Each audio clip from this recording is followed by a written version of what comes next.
대성산업, 대성에너지와 반계 혹은 같은 계열로 보이는 대성산업에 대해서 2021년도 경영실적을 스루프트회계로 분석하고 2022년도 판매 예측을 해보는 것을 진행해 보도록 하겠습니다.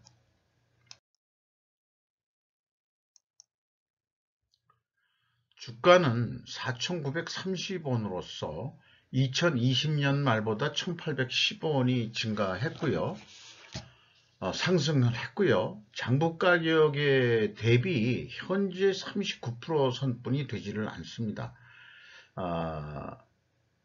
대성에너지하고 크게 차이가 나는데요. 왜 이렇게 저평가를 받는지 그거를 경영 분석을 해가면서 느껴보는 것으로 한번 해보겠습니다. 그 다음에 소유주는 김영대 씨로서 31.87% 지분을 가지고 있습니다. 다른 그 지분 2대 주주 뭐 이런 식은 안 나와 있는데요. 이게 이 최대 주주의 그 이름을 봐가지고는 그 대성에너지의 그 회장 이름하고 영자가 같은 돌림자거든요. 아마 이 혈연 관계인데 제 생각에는 대성에너지와는 독자적으로 경영하는 것으로 그렇게 보입니다. 손익 내용에 와서요. 매출은 거의 8천억 원대를 달성했습니다. 전년보다 12.9%가 증가했고요. 그런데 매출 재료비가 더 증가를 해버렸습니다. 15.4%가 증가했습니다. 그래서 스르풋이 5.1% 하락을 했고 스르풋률은 10.5%로서 2%가 하락을 했습니다. 그리고 운영비용은 이렇게 그 매출이 감소하니까 경비 절감을 해서 5.5%를 줄였습니다. 그 결과 1.12 TOE 생산성은 전년하고 이 수치적으로는 0.01포인트 상승한 거로 산출이 되는데 소수점 두 자리까지 가면은 크게 차이가 없는 거로 그렇게 산출이 됩니다. 그리고 이제 원가회계 영업이익하고는 큰 차이는 없는데요. 원가회계 영업이익보다는 거의 5천만 원 정도 적은 수치입니다. 이것은 주로 이제 제조업이 아니고 유통업이기 때문에 일부 조금 제품을 가지고 있어가지고 그 제품의 그 증가 때문에 그 원가 회계하고 영업 이익 차이가 난다 이렇게 되겠습니다. 재고자산 명세를 보면은요, WCAI 물론 이제 상품이 제일 많죠. 이것도 이제 천연가스를 같은 거로 취급하고 있는 것 같습니다. 그래서 이게 36억 원 증가를 했습니다. 그 다음에 전체 재고는 뭐 크게 차이가 없습니다. 37억 원 증가한 거로 이렇게 나옵니다. 비용의 성격적 분류 내용에 와서요. 이게 사실상 어떻게 보면 매출원가 내역과 그 다음에 이제 판매관리비의 합에 대해서 크게 전체적으로 매출원가 재료비와 운영비용으로 크게 디커플링해서 표현하는 방식인데요. 매출원가 재료비는 15.4%가 증가했습니다. 그러면은 이것도 이제 그 LPG 가격이 인상이 됐으니까 이것도 당연히 인상됐을 것이다 라고 볼 수 있는 거죠. 운영비용은 5.5% 줄였습니다. 운영비용 중에서 인건비가 203억 원이 집행이 됐는데 전년도하고 크게 변한 게 없습니다. 0.4% 증가했습니다. 직원 수가 크게 줄었습니다. 125명. 이게 아마 그 중단 영업이 있어가지고 사업을 접는 부분이 있어서 직원들이 대거 해고된 거 아닌가 하는 생각입니다. 그런데 이게 그 평균 임금이 좀 들쑥날쑥하거든요. 이게 그 522명으로 줄었는데도 평균 임금은 3,870만 원뿐이 안 됐다. 이럴 수 있느냐? 보통 596명에서 522명이 줄었다면은 평균 임금이 대부분은 올라가는데 이게 그 줄었거든요. 그 얘기는 제 생각에는 장기 근속자들만 대거 해고한 거 아니냐 이런 생각을 하게 됩니다. 그러니까 남아있는 사람들이 젊은 사람들만 남아가지고 평균 임금이 낮은 건데 이 3,800선 정도면은 이건 중소기업 그러니까 중견기업이 아니고 소기업 수준의 임금 수준뿐이 안 되거든요. 한 5천만 원은 중소기업 수준으로 보여집니다만은 뭐 이것도 그 중소기업에서는 많이 주는 거라고 주장할지는 모르지만 우리나라가 이제 대기업하고 자꾸 그 차이가 벌어지면서 이 사회가 양극화 해가지고 많이 이 좌파 정권에서 떠들었지만 정작 그들도 그거는 줄이지 못하는 게 이게 현재 그 자본주의에 돌아가는 행태죠. 이걸 해결할 사람은 뭐 쉽지는 않을 겁니다. 뭐 그렇다고 공산주의 하자 그런 거는 절대 안 될 거고요. 공산주의 해봤자 공산당들만 잘 살고 그 밑에 평민들은 못 살게 되는 또 신분 계급이 더 좀 더 벌어지는 그런 나라를 성공시킨 게 북한하고 그 중공 아니겠습니까? 뭐 약간 사이드로 빠진 얘기입니다만은 자관 이 평균 임금이 중소기업 수준이다. 요거 말씀드리려고 했습니다. 지급 수수료가 4.7% 감소했고요. 그 다음에 이제 가공 비율을 보면은 그 상품 유통업이지만 일부 본인들의 제품도 있고 해서 보는데 가공비가 전체 이 운영 비용 중에서 차지하는 비율은 아주 미비합니다. 6%에서 1%대니까 이제 최근에는 거의 그 뭐 LPG 가스 유통업 정도만 하고 있는 거로 그렇게 판단이 되고 그 재료비 그 상품 그 비중이 그 99%까지 올라갔다 이렇게 볼 수 있겠습니다. 그리고 PQ 총 제조 비용이 있는데 이거는 이제 재고 자산의 그 변동범위 차이 때문에 일어나는 거로 이렇게 밝혀집니다. 이건 다음 장에서 설명하도록 하겠습니다. 재고자산 회계 투명성 2단계로서요. 1번이 이제 그 가공비 배부 재고자산의 증감액이고 2번이 이제 회사가 제시한 변동액인데 요 총재주 비용의 차이처럼 그 33억 차이가 납니다. 그게 왜 그러냐 그러면은 저는 그 WCI의 상품을 포함시켜서 분석을 하는데요. 왜 그러냐 그러면은 뭐 길어집니다만은 삼성전자도 그 상품과 제품을 포함해서 표기하는 때가 많거든요. 근데 이제 어쨌거나 이게 상품 위주로 하는 데기 때문에 상품 판매를 별도로 이 회사는 표시했기 때문에 그 상품의 증감액을 차감해 주면은 최종 갭3, 갭2인데 갭2로 표현했어야 되는데 7,200만 원 차이가 납니다.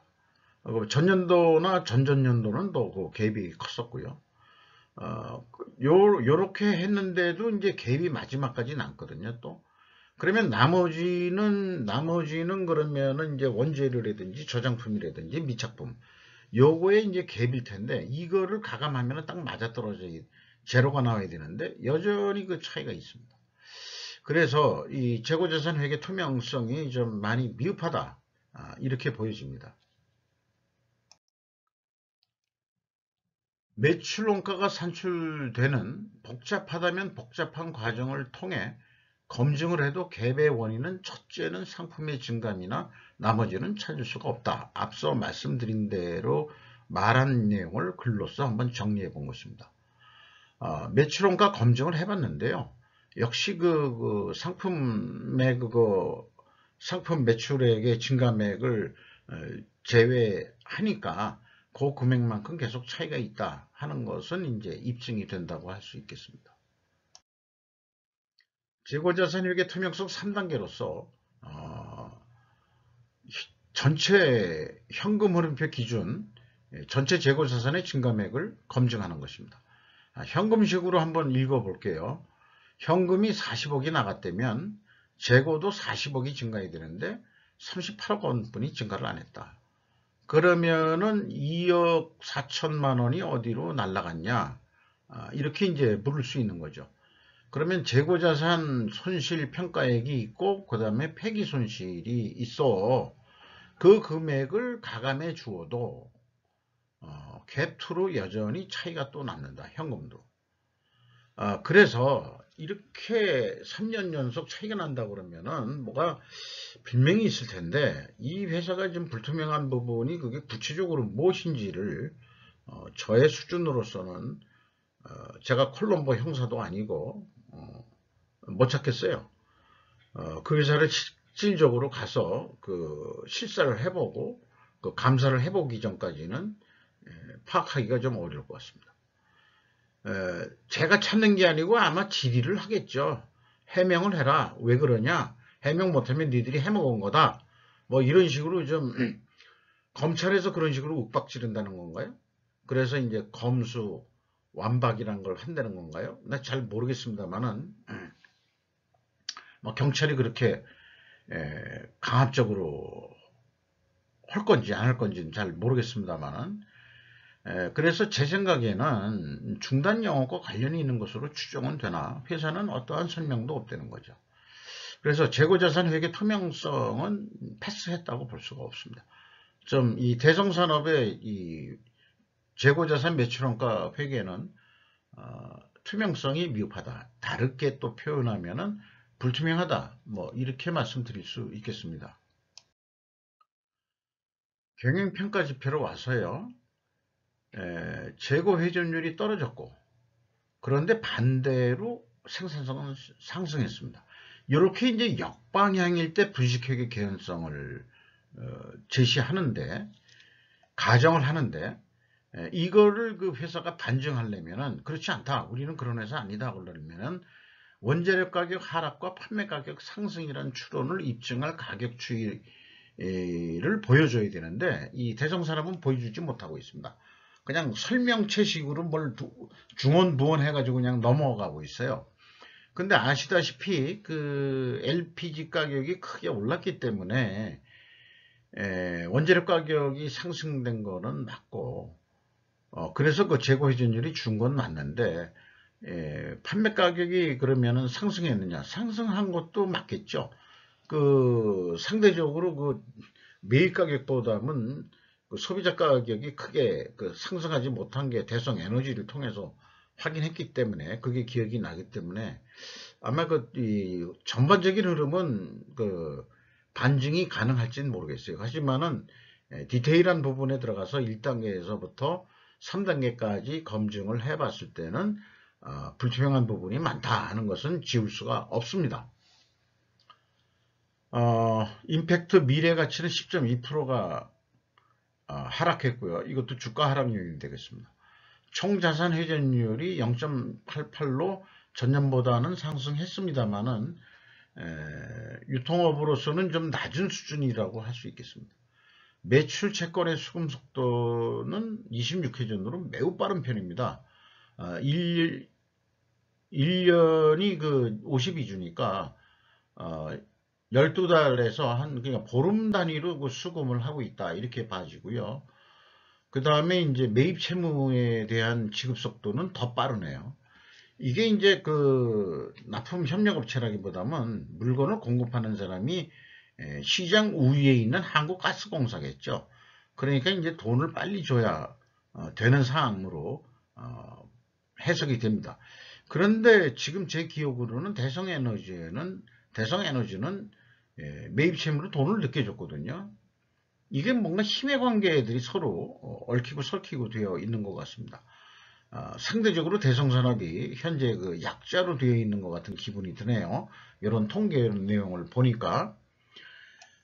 그래서 같은 어떤 대성이라는 이름을 쓰면서 독자적으로 대성에너지 경영 주체가 틀리고 대성산업의 경영 주체가 틀린데 보면은 어떤 그 지역별 그 이 영역 영어로 뭐 테리토리라고 그러고, 우리가 잘 듣는 일본식 표현으로는 나아바리가 좀 틀린 거 아닌가 이렇게 생각을 합니다.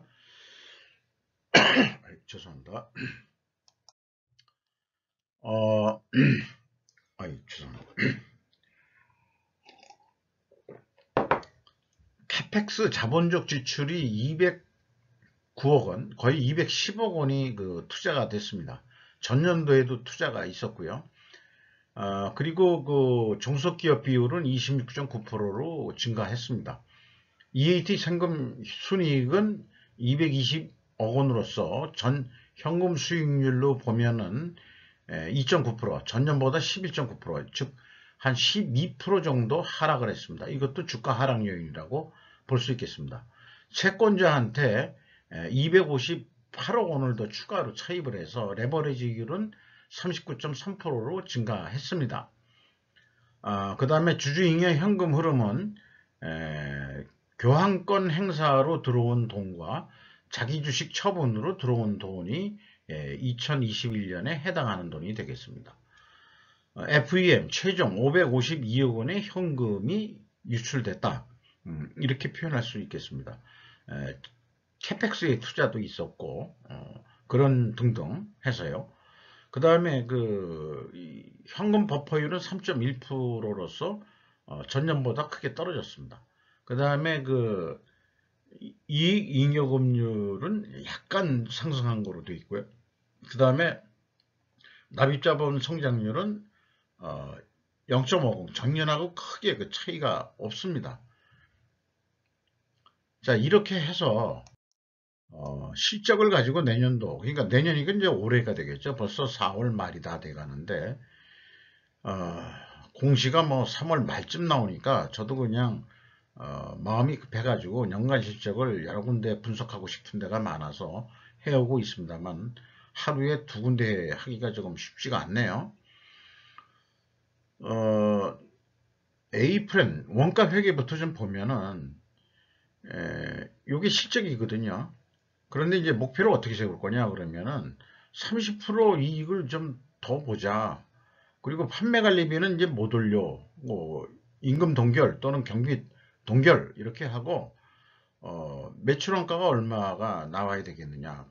이게 감을 영업이 잡을 수 없으니 제조 원가 전문가한테 회사에서 좀 목에 힘을 주는 정도 사람이 되겠죠.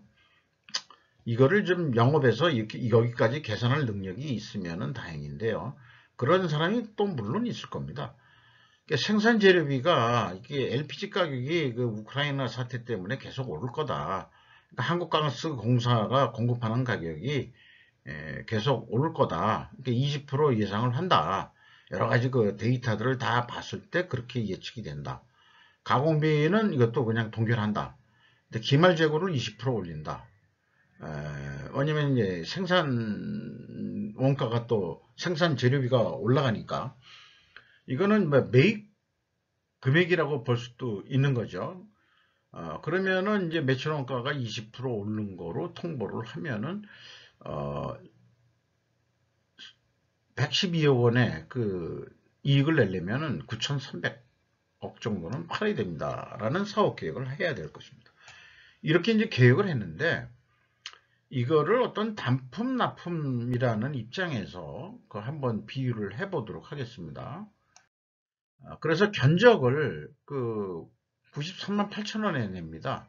아까 프렌에 의해서 생산재료비 얼마 나가고 가공비 동결, 그 다음에 판관비 동결 해서 112억 원이 남는 거로 하면은 9,387억 원의 견적서를 냅니다.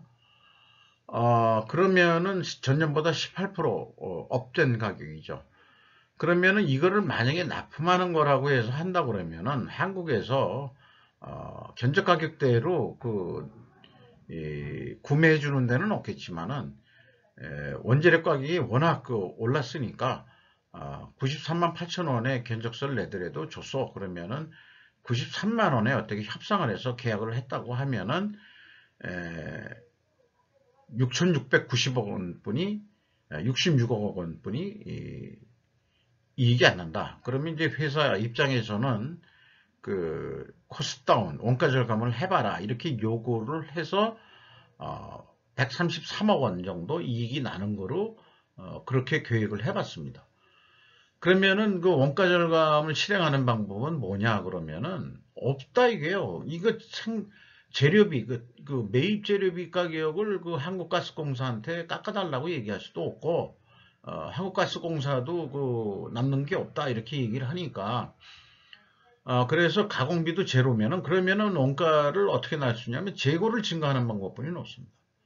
원가 회계의 논리가 재고가의 증가는 이익의 증가이기 때문에 매출 원가가 내려가거든요. 1% 내리는 거로 해봐서 매출 원가가 1,524억 원이 되면은 133억 원이 이익이 났습니다. 이렇게까지 계획할 수밖에 없는 게 제가 알고 있는 원가 회계 제조 원가 논리에 의해서 예측해 볼 수 있는 상황이 되겠습니다. 그런데 스루풋 회계는 어떻게 할 수 있느냐 그러면은 영업에서 직접 다 할 수 있습니다. 이게 실적이 있거든요. 스루풋율이 10%고 재고 회전율이 34.8 회전이었습니다. 그러면은 스루풋율을 3%만 올려보자. 그리고 재고 회전율은 그냥 35회전 그대로 가는데 매출 재료비만 올리면은 이 산식에 의해서 9,772억 원만 매출을 올리면 된다. 근데 23%나 올리는 거죠. 이게 가능하겠느냐? 그게 이제 문제가 되겠습니다만은. 그리고 또 다른 방법의 하나 그 매출 계획이 있습니다. 이것은 이제 재료비 중심, 인벤토리 중심으로 생각을 하는 거고요. 하나는 운영비용 중심으로 생각하는 겁니다. 운영비용이 하나도 변동되는 게 없고 프로핏만 30% 정도 업한 금액으로 해보자. 그리고 스루풋율은 10%다. 그러면은 한 8,579억 원 정도 매출을 하면은 전년도 수준은 유지할 거고 이익은 한 30%더 얻어 낼 수 있을 거다. 이렇게 이제 그 계획을 세워볼 수 있는 겁니다.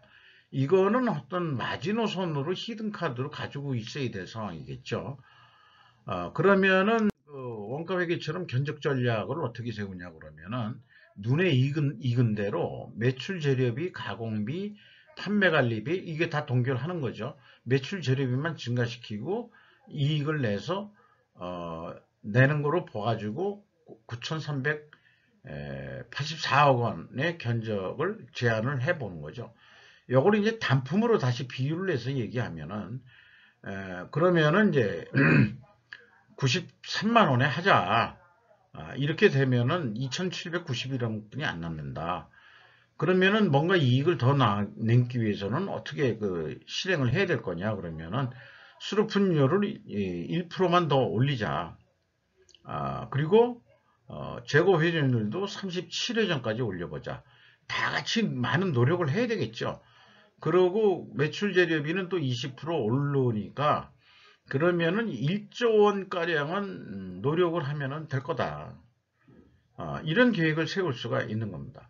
그러니까 우리도 1조 클럽엔 들어야 되지 않겠냐라고 이제 도전적인 이 매출 목표를 잡을 수 있는 거죠.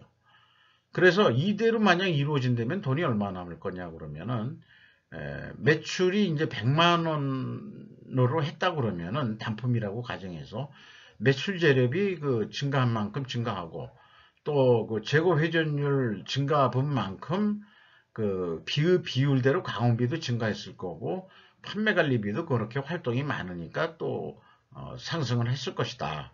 요 위에 가격이죠. 계약 가격에서 조금 더 증가하고 증가해도 그래도 최종 남는 거는 53,700원 100만 원에 103만 원에 팔았다고 그러면은 이렇게 이제 원가 회계보다는 조금 더 긍정적이고 실질적인 데이터로 사업 계획을 할 수 있겠습니다. 이상 대성산업에 대해서 진행해 봤습니다. 감사합니다.